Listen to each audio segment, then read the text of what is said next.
¿Qué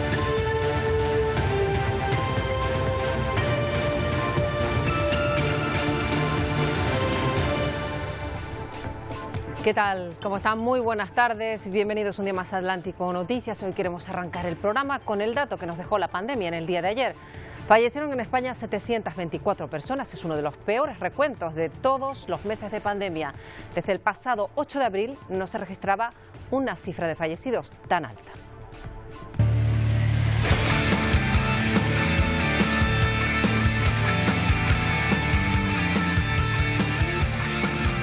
La cifra es terrible, desde luego no debe pasarse por alto por encontrar algo positivo en medio de la maraña de datos tan duros. Hoy sí que podemos decir que los de la presión en unidades de cuidados intensivos han descendido, aunque sea poquito en España, y de momento pues no se nota en el día a día de los profesionales que luchan contra esta tercera ola.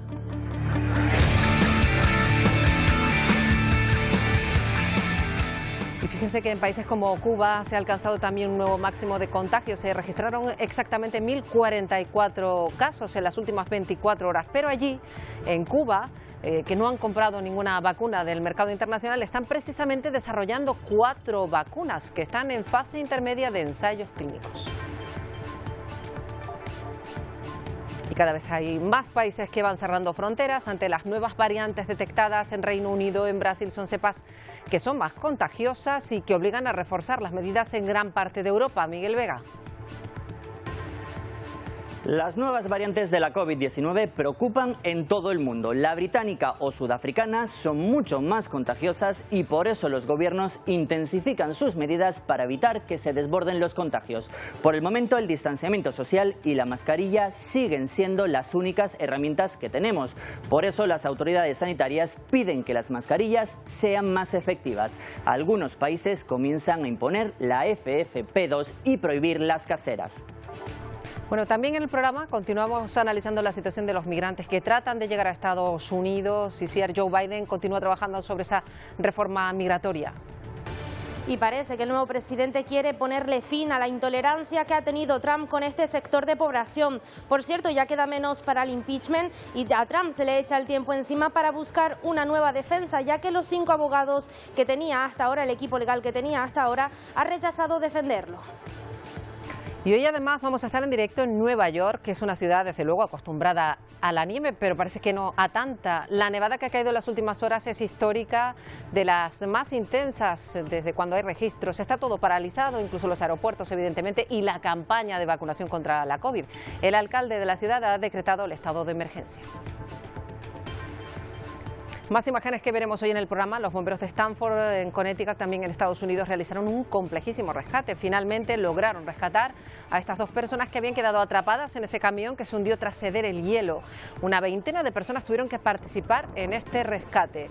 Y uno de los proyectos del multimillonario Elon Musk no ha acabado nada bien. Un prototipo de cohete, el SpaceX Starship, explotó cuando iba a tomar tierra. Es un fallo en una de las pruebas con las que la compañía además estaba desarrollando esos viajes espaciales para incluso transportar a seres humanos. Luego vemos lo que ocurrió. Y van a ver también hoy el barrio donde residió el famoso narco Pablo Escobar en Medellín, en Colombia. La zona arrastra desde hace décadas el estigma de esta situación. Ahora quieren cambiar, quieren renovar los espacios. De hecho ya tienen presupuesto. Luego lo vamos a contar.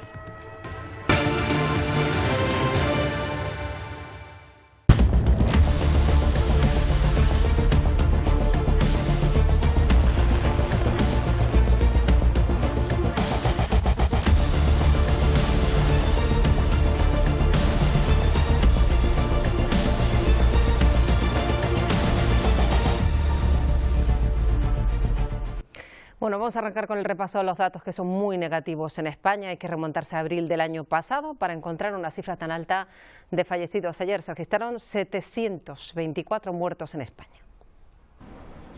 Récord de fallecidos en esta tercera ola de contagios en España. 724 personas han perdido la vida en el último día. Aunque la incidencia acumulada baja y se sitúa en 846 casos por 100.000 habitantes, la presión en las unidades de cuidados intensivos roza el 45%. Dura situación en toda Europa. Reino Unido y Alemania no consiguen bajar de los 1000 fallecidos diarios y anuncian mantener las restricciones. Alemania ha enviado a Portugal 20 médicos, camas, ventiladores ante la saturación que viven los hospitales. El país notifica en la última jornada más de 5000 contagios y 260 fallecidos. Mientras, en China, los investigadores de la Organización Mundial de la Salud visitan el Instituto de Virología de Wuhan, el centro que acaparó todas las miradas al inicio de la pandemia. Las teorías conspiratorias decían que fue aquí donde se fabricó el SARS-CoV-2. En América, Brasil sigue imparable y contabiliza más de 220.000 muertes por el virus, sumando en el último día 1.210 víctimas mortales. Al igual que Estados Unidos, el país con más muertes de todo el mundo, roza los 450.000 fallecidos por la COVID-19. Y mientras las fronteras con Portugal, con Francia, continúan cerradas. En Portugal, además, se pide, por ejemplo, a los camioneros que tengan una PCR negativa, una condición que no se pide en Francia, que va flexibilizando las medidas, al menos en la frontera. Mientras, Irlanda del Norte suspende los controles aduaneros que se habían impuesto por el Brexit. Es la imagen entre la España peninsular y Portugal. Desde que el país luso blindar a sus fronteras, el tránsito entre vecinos es muy exhaustivo. Los transportistas deben someterse a una PCR antes de entrar en el país. Habíamos hecho unas decenas muy largas y vamos a estar aquí en febrero todo el mes y marzo vamos a ver. En el oeste los controles se suceden con los portugueses, mientras los vecinos del norte también ordenan controles en los pasos fronterizos. Las entradas y salidas solo son posibles en casos excepcionales, que siguen provocando largas colas. Mientras unos cierran sus territorios, otros los abren. En Irlanda del Norte, la evolución de la pandemia no está relacionada con la suspensión temporal de los controles en los puertos. En Belfast, el Departamento de Agricultura informa que se han cancelado las inspecciones de productos de origen animal, pero aseguran que siguen existiendo controles documentales. Una decisión vinculada al Brexit por las tensiones políticas entre los separatistas y los unionistas. Pues nos quedamos en Francia, un país con fronteras cerradas. Allí está Jonathan López, es canario, reside en París y vamos con él a hablar de la situación complicada que aún se está produciendo en ese país con además restricciones muy duras. Jonathan, bienvenido. Buenas tardes, bienvenido. Muchas gracias por la invitación. Bueno, pues queremos saber sobre todo cómo están las circunstancias de hoy en cuanto a contagios. ¿Han mejorado algo después de las restrictivas medidas que se han impuesto en el país?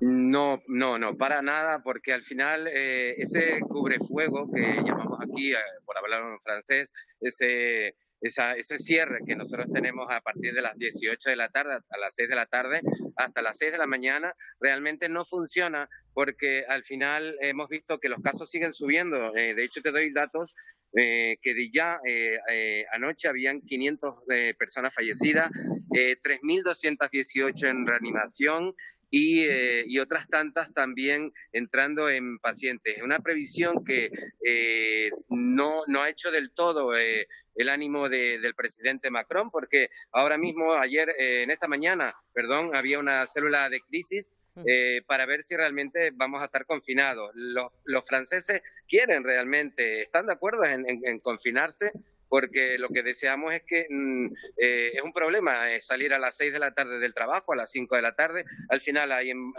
embotelladas para todo, el Claro. coche lo coge todo el mundo y al final es un problema. Y hay muchos casos por eso, por las reuniones, por toda la gente que se reúne en los metros, en los transportes públicos, y al final es mejor estar confinados porque las cifras son realmente alarmantes. Claro, es verdad que está ese debate que sobrevoló el hecho de la posibilidad de volver al confinamiento severo. Ha habido varias ocasiones en las que ha estado así Francia, pero es verdad que se están dando las circunstancias, esa paradoja de que el toque de queda está provocando muchas aglomeraciones y a lo mejor por eso pues no han descendido los casos. ¿Cómo está la presión hospitalaria?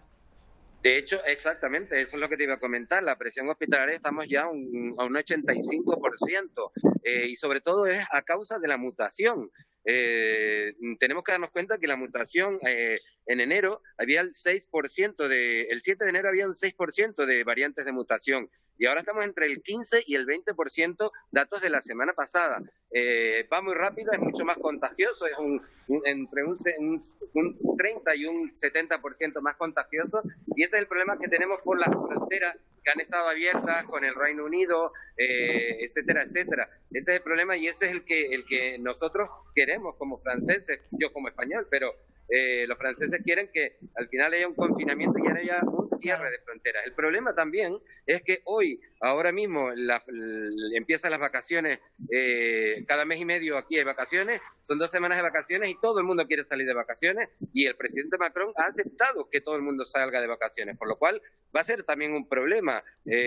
No van a ser las vacaciones de Navidad. Bueno, pues vamos a estar muy atentos a lo que ocurra en Francia y probablemente volvamos a hablar en otra ocasión con Jonathan López, al que agradecemos mucho que haya estado hoy con nosotros contándonos la situación complicada que aún se vive en Francia. Gracias, Jonathan. Gracias a ustedes, buenas tardes. Bueno, pues lo que nos han contado en directo desde París, allí se encontraba Jonathan López.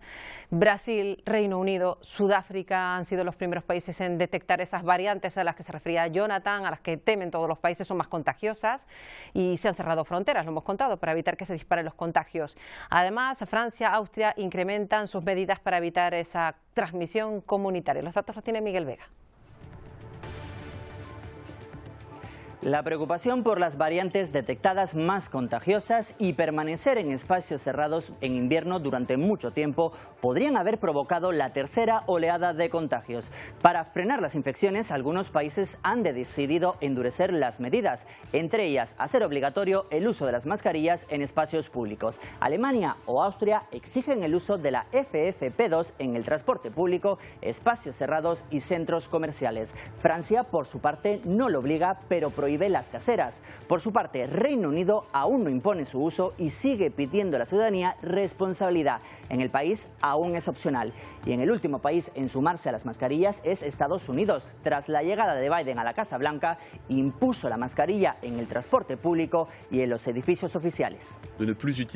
No utilicen mascarillas de tela que hacemos en casa, aunque se sigan los tutoriales que encontramos en Internet. Desafortunadamente, estas mascarillas ofrecen menos capacidad de filtración.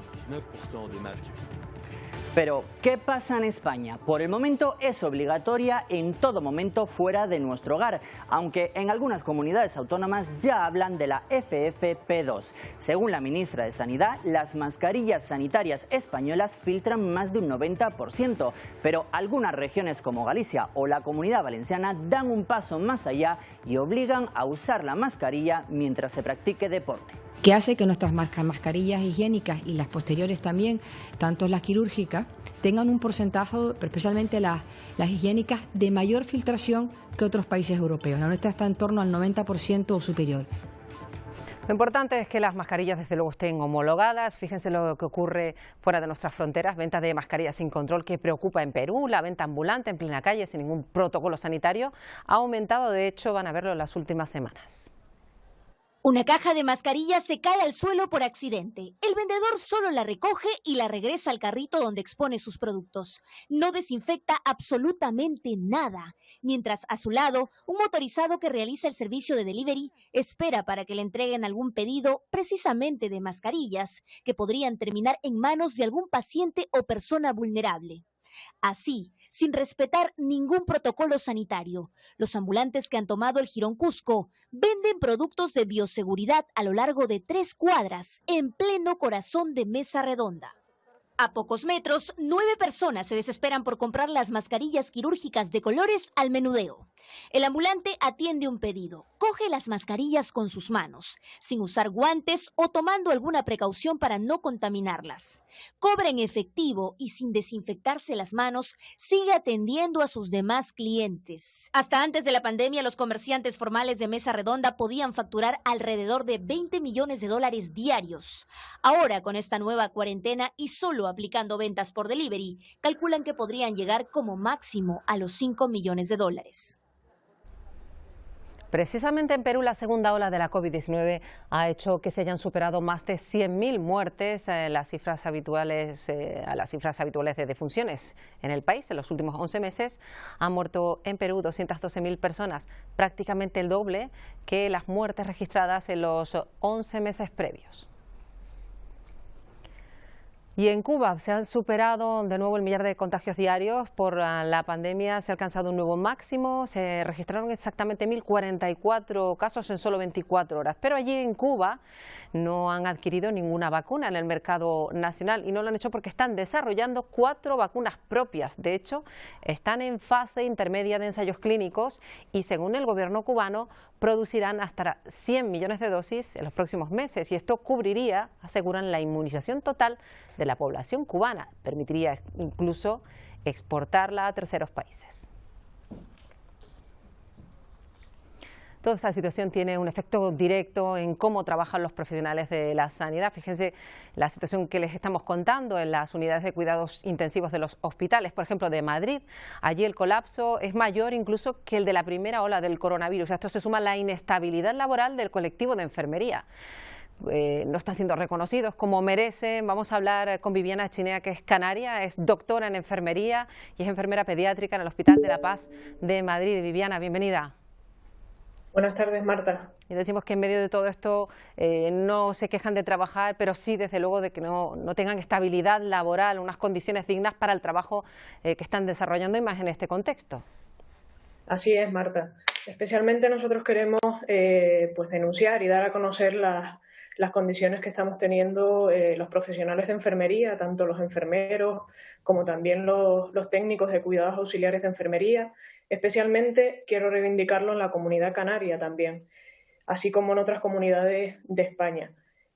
Nosotros se nos están haciendo contratos bastante precarios, anuales, mensuales, y ya llevamos arrastrando esto durante más de 10 años.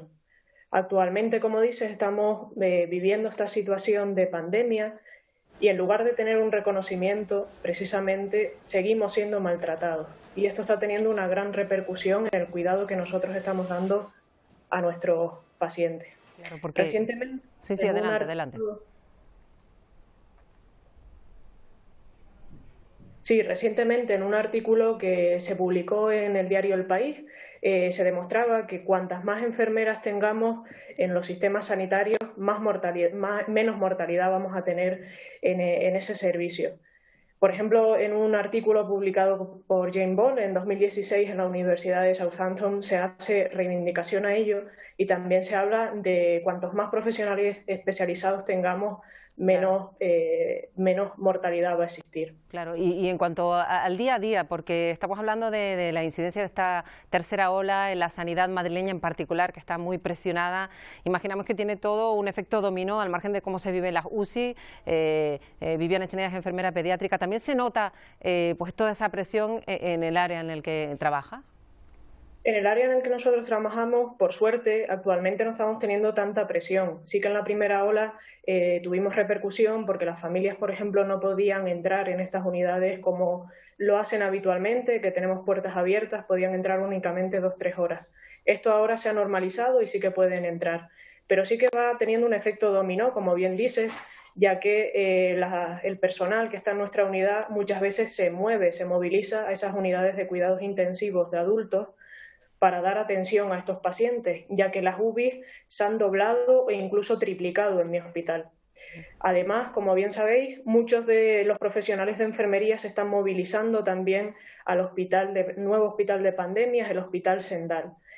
Esto también es una precariedad de esa estabilidad laboral. Son profesionales que están contratados en mi hospital y que se movilizan a otro hospital, teniendo que dejar ese puesto de trabajo que están ocupando, pasando a otro hospital. Como se dice de manera habitual, desvestir un santo para vestir a otro. Claro, pues esperemos que la situación se mejore, desde luego, en todos los aspectos, en lo que tiene que ver con la pandemia y también en el reconocimiento que merecen los profesionales de la salud, como es el caso de todo el colectivo de la enfermería, al que hay que darle, desde luego, la enhorabuena por el trabajo. Viviana Chinea, gracias por atendernos. Muchas gracias, Marta. Bueno, vamos a cambiar completamente de asunto para hablarles de lo que ocurre en Birmania. Ha habido allí un golpe de Estado esta misma semana. La población ha salido a la calle para pedir la liberación de muchos detenidos, sobre todo de la líder del país, es consejera de Estado, Aung San Suu Kyi. Esta mujer, premio Nobel de la Paz, sigue en arresto domiciliario. Puede enfrentarse incluso a 3 años de cárcel. Les contamos cuál es su historia. 1947, Birmania se independiza de Gran Bretaña. El líder que lo consigue fue acribillado dentro de las filas del movimiento. Atrás dejó a su mujer y a una niña de tan solo 3 años, a quien llamaron Aung San Suu Kyi. Esa niña se convirtió en filósofa y se casó con Michael Harris, británico, con el que tendría 2 hijos. Pero la enfermedad de su madre le obliga a regresar el año en el que comienza una dictadura en su país. El no poder conocer a su padre le empuja a crear la Liga Nacional para la Democracia. 1990, Suu Kyi gana las elecciones, pero la dictadura de Maung le somete a un encierro domiciliario. Sola, incomunicada y sin despedirse de su marido, quien fallecía en el 99, el régimen y su encierro acabarían en 2010. Recorre el mundo codeándose con líderes. 5 años después gana las elecciones, pero no sería presidenta. Se prohíbe a quien tenga hijos extranjeros. Y por si fuera poco, se produce el genocidio rohingya. Muy criticada por mostrarse pasiva ante el ejército, ahora su nombre vuelve a sonar. En las últimas elecciones logra la mayoría de los votos, pero acusada de fraude electoral, hace 2 días su libertad y la de su pueblo vuelven a pender de un hilo. Bueno, en Medellín, en Colombia, hay un barrio que desde hace más de 30 años está bajo un estigma social. Es el barrio de Pablo Escobar, el conocido narco, un asentamiento donado por el que fuera uno de los mayores, de hecho, narcotraficantes de la historia. Sus habitantes quieren cambiar y por primera vez el Estado ha dicho que va a hacer una intervención con mejoras en toda la zona. Pese a que muchos de sus habitantes aún lo recuerdan, la intención del barrio Pablo Escobar en el centro oriente de Medellín ha sido quitarse el estigma del capo de la droga. Toda la alcaldía nos decían que no se podía invertir en nuestro barrio porque era construido por Pablo Escobar. Estamos cambiando ese referente de que tuvimos durante tantos años de violencia, la violencia de Pablo Escobar. Pasaron 36 años desde que Escobar entregó 400 casas en estas laderas de Medellín. Pasó todo ese tiempo y hoy, por fin, una administración municipal voltea sus ojos hacia sus habitantes para una inversión social. Iniciando la construcción del jardín infantil acá, en este barrio de Loreto. Vamos a atender, vamos a construir más de 10 aulas para niños de 2 a 5 años. Esas aulas atienden, digamos, esta población, pero también tenemos otros 5 ambientes escolares para atender la población entre 0 y 2 años. Es la primera vez en la historia del barrio, hoy con cerca de 15.000 habitantes, que el Estado ejecuta una obra con dineros públicos en la zona. Sus habitantes quieren tener otros referentes distintos al narcotraficante que tanto daño le hizo al mundo. Aquí se va a formar una nueva generación con una visión diferente. El jardín Buen Comienzo ocupará 2.700 metros cuadrados. Tendrá 10 aulas de atención para niños, zonas de bienestar familiar, alimentación y espacios de recreación. Una imagen muy dura que nos llega desde Brasil, esas chozas de cartón instaladas en una de las avenidas más importantes de esta ciudad, donde viven decenas de personas conviviendo con el paso de los coches, en una vía además muy transitada. Desde el ayuntamiento en Río de Janeiro se asegura que se les ha dado asistencia social, pero quienes residen allí vuelven a instalarse. Esto también es Brasil y Sao Paulo, y allí debajo de los puentes llegaron a ponerse todas estas piedras, todo para evitar que las personas que viven en la calle se resguardaran. Lo curioso es que nadie sabe quién las colocó y se ha abierto una investigación. Ahora, la insistencia de un cura, de un sacerdote, el ayuntamiento pues ha decidido retirar todas estas piedras. Bueno, hoy queremos hablar de la situación de los migrantes que han llegado en los últimos meses aquí a Canarias. Muy complicada. Siguen aquí en el archipiélago esperando poder continuar el viaje que emprendieron hace meses. Están estancados en medio de la pandemia, en los centros donde esperan soluciones, algunos en hoteles. Queremos hablar de este asunto con Ousmane Umar. Él mismo pues, conoce muy bien toda esta experiencia. Llegó con 17 años a Fuerteventura desde Ghana, lo hizo en 2005, tras un viaje terrible de años que narra precisamente en su libro Viaje al País de los Blancos. En Fuerteventura estuvo en el centro del Matorral y luego fue derivado a la península. Allí acabó en Barcelona, la suerte se puso finalmente de su lado, fue acogido por una familia y luego la constancia y el trabajo le permitieron cumplir con su objetivo. Es el fundador de una ONG, se llama Nasco Feeding Minds, que lucha por resolver el problema de la migración en el origen. Quieren desde Nasco Feeding Minds evitar que se emprenda ese viaje lleno de falsas expectativas. Es complicado resumir la trayectoria vital y profesional de Ousmane Oumar en pocas palabras. Lo hemos intentado y le damos ya la bienvenida a Atlántico Noticias. Ousmane Oumar, buenas tardes. Muy buenas tardes, Marta, y muchísimas gracias. Bueno, queremos empezar por esa situación que viven en particular los inmigrantes. La habrá seguido en Canarias, donde usted mismo estuvo en su momento, tras ese viaje terrible que se narra en ese libro. ¿Cómo valora la situación ahora, en concreto, en medio de la pandemia, estas personas que no pueden salir de Canarias? Bueno, gracias de nuevo por esta oportunidad. Yo creo que realmente aquí vemos realmente el fracaso de las instituciones que desde toda la vida siempre hemos creado, confiado, que tienen todas las herramientas necesarias para solventar las problemáticas de la humanidad, de la sociedad, ¿no? Yo creo que realmente es un fracaso totalmente de las administraciones, porque realmente debemos reconocer que la inmigración es un derecho y según el decreto de los derechos humanos, todas esas personas merecen defender sus derechos en cualquier situación, y yo creo que la manera que les están apilando en esas situaciones es totalmente inadmisible y deben haber la opción, digamos, la sensibilidad de revisarlo, intentar responder y respetar los derechos humanos. Sobre todo porque hay muchos solicitantes de asilo que incluso tienen papeles, no todos evidentemente, Ousmane, pero sí algunos a los que no se les permite viajar. Hay muchas denuncias por parte de ONGs que están ayudando a estas personas de esta situación en concreto, de ese no permiso de viaje desde Canarias a la península, donde a lo mejor sí que tienen hasta familia, ¿no? Sí, bueno, justamente estas son una de las miles de razones la cual creo sin duda que la solución de la inmigración no está en el mar, tampoco está aquí en las Canarias, sino que está en los régimen de las casas, especialmente en los países donde esta gente no tienen guerras ni historias parecidas, ¿no? Una vez que llegamos, aunque sea el 5% de toda la gente que empieza en el viaje llegan al destino, una vez que han logrado llegar, tampoco es fácil. Es otro infierno totalmente para estas personas. Y aquí vemos, sin duda, un fracaso, un vacío totalmente en la ley migratoria, en ese sentido, por simplemente el miedo al desconocido, el miedo a esas personas que no hay nada más, nada menos que vienen a buscar una oportunidad de su futuro. Claro, que fue lo que le pasó a Ousmane Oumar. No hay tiempo para hablar de toda esa historia terrible de años para llegar a Europa, pero sí del trabajo que está realizando desde esa ONG Nasco Feeding Minds. Se está tratando de trabajar en origen, en Ghana, a todas esas personas, a esos niños jóvenes que quieren venir a Europa con esas falsas promesas. ¿Cómo se hace ese trabajo? Vale, pues simplemente se basa en lo que es la educación. Yo creo que la herramienta más importante para cambiar cualquier sociedad, cualquier país, es la educación, y desde 2012 nosotros lo que hicimos es fomentar lo que es la educación digital para que esos chicos tengan acceso a la formación y la información. Yo creo que la inteligencia humana debe ir más allá de las conveniencias del momento para captar verdades que fueron verdad ayer, son verdades hoy y mañana también serán verdades. La inmigración es un derecho, no lo voy a acabar yo ni a ninguno de nosotros.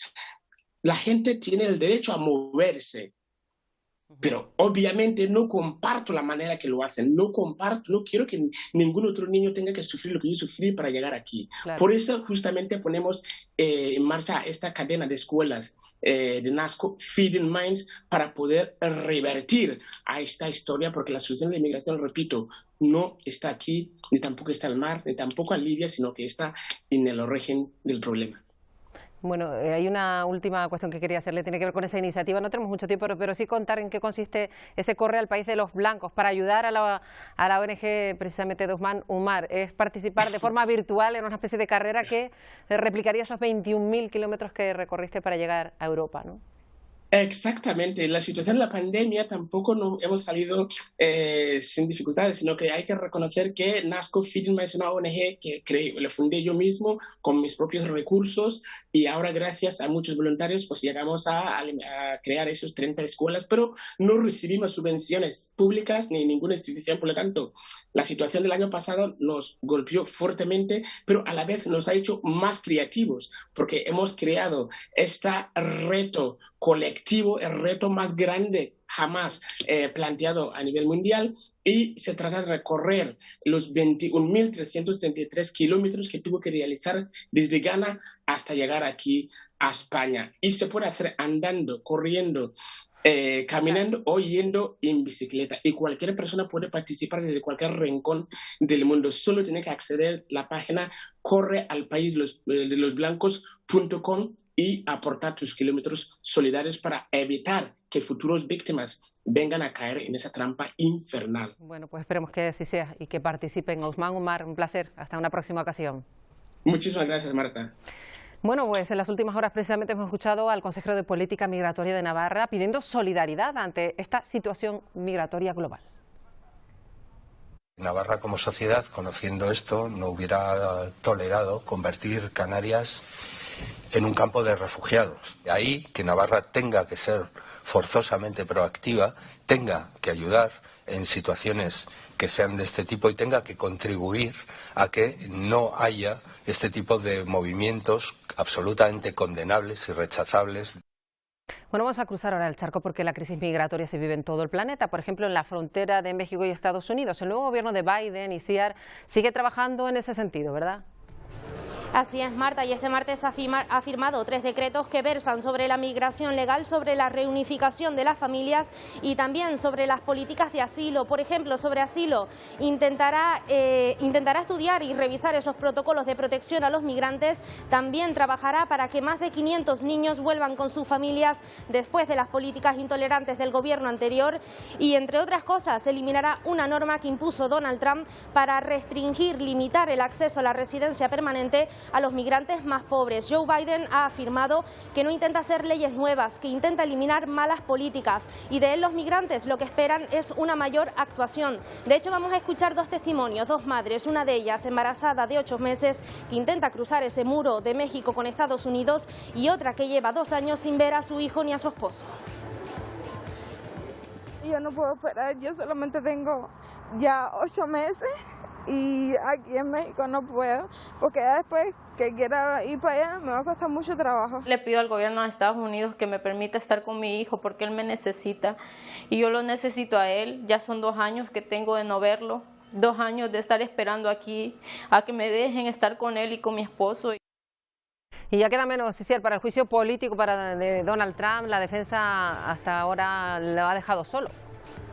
Un juicio político que está a la vuelta de la esquina. A partir del 9 de febrero comienza ese impeachment, esas acusaciones, aunque a Donald Trump se le está echando el tiempo encima para formar un nuevo equipo legal. 5 abogados han rechazado defenderle. De hecho, vamos a ver por qué y nos lo explican nuestros compañeros de Voz de América. Cuando falta una semana para el comienzo del juicio político a Donald Trump, el exmandatario de repente se encontró por un día sin equipo legal. Todo esto debido a la insistencia del expresidente de centrar su defensa en el hecho de que, según Trump, le robaron las elecciones presidenciales de 2020. Los 5 abogados, liderados por Carl Bowers Jr., renunciaron este fin de semana por una cuestión ética, según CNN, porque Trump quería que argumentaran que realmente ganó las elecciones. Hacerlo requeriría citar sus desacreditadas afirmaciones de fraude electoral, incluso cuando sus aliados y su equipo de defensa habían dicho que, en cambio, debería centrarse en argumentar que acusar a un expresidente que ya dejó el cargo es inconstitucional. El vocero de Trump, sin embargo, negó la idea de citar un fraude electoral en el inminente proceso en el Senado. La única orientación ofrecida ha sido centrarse en el carácter inconstitucional del juicio político, respecto al cual 45 senadores ya han votado a favor. 2 nuevos abogados defenderán a Trump, David Schoen y Bruce Castor Jr. Sin embargo, los 2 abogados vienen con controversias. Castor se negó cuando era fiscal de distrito a enjuiciar al actor Bill Cosby por asalto sexual, mientras Schoen estaba previsto que fuera el abogado de Jeffrey Epstein antes de su suicidio en la cárcel y siempre sostuvo sin pruebas que el financiero fue asesinado. Los 2 abogados tendrán hasta el 8 de febrero para presentar la defensa, mientras los senadores que lideran la acusación contra Trump trabajaron intensamente en los últimos días para presentar su informe, que será entregado el martes al Senado.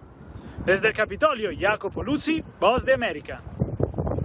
Ya ven, la nieve al noreste de Estados Unidos, ha habido una inmensa tormenta que ha provocado nevadas que no se recordaban en mucho tiempo. En muchos estados, Nueva York vive las consecuencias de la que puede ser una de las mayores nevadas de la historia. Celia Mendoza, de Voz de América, está allí en Nueva York. Vamos con ella en directo. Celia Mendoza, buenas tardes. Imaginamos muchos inconvenientes que ha provocado esta histórica nevada, ¿no?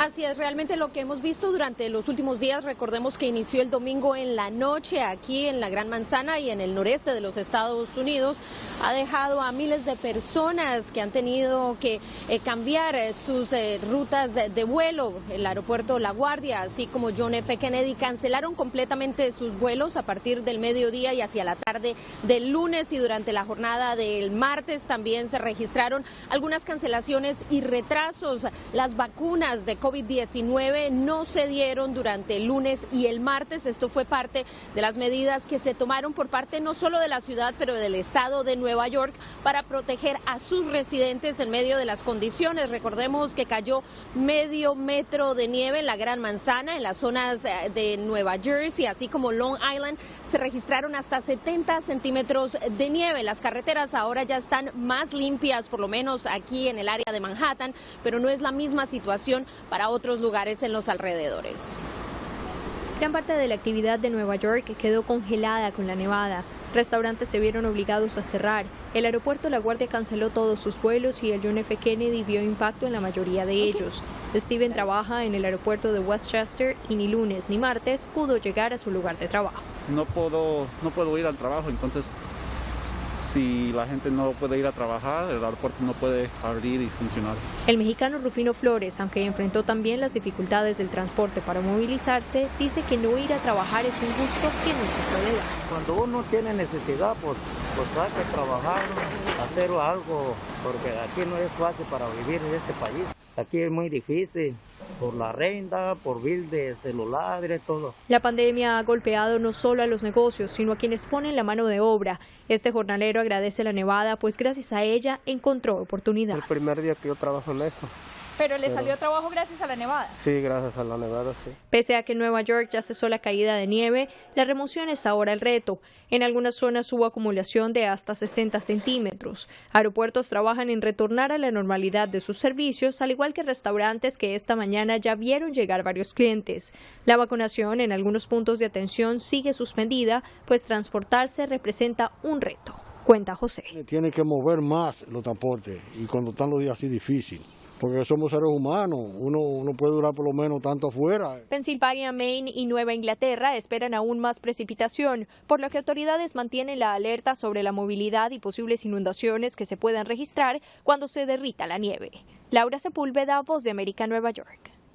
Van a ver ahora un rescate realizado también en Estados Unidos, en Stanford en concreto.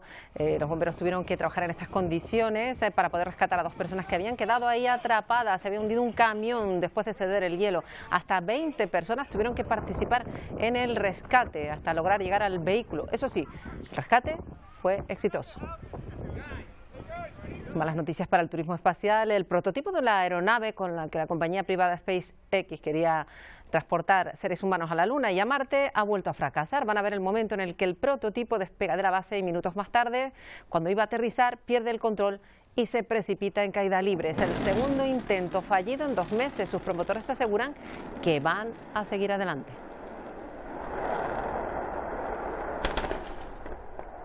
Bueno, nos vamos con esta noticia. Enseguida llega, ya saben, el Telenoticias 1 con toda la información de las islas. Pero como cada día nos vamos con música. Y esperar a tenerte fue la parte que no quise. Nada tuvo sentido hasta que te conocí. Hoy lo hacemos con una de las grandes bandas de rock melódico de Canarias, se llaman Hackers, y con ellos les dejamos este miércoles. Nosotros regresamos mañana, como siempre, a las 13:45. Pasen una buena tarde. Faltaron excusas para sonreír, deseando perderme en un corazón que escuche. Me abrazaba la luna justo antes de dormir.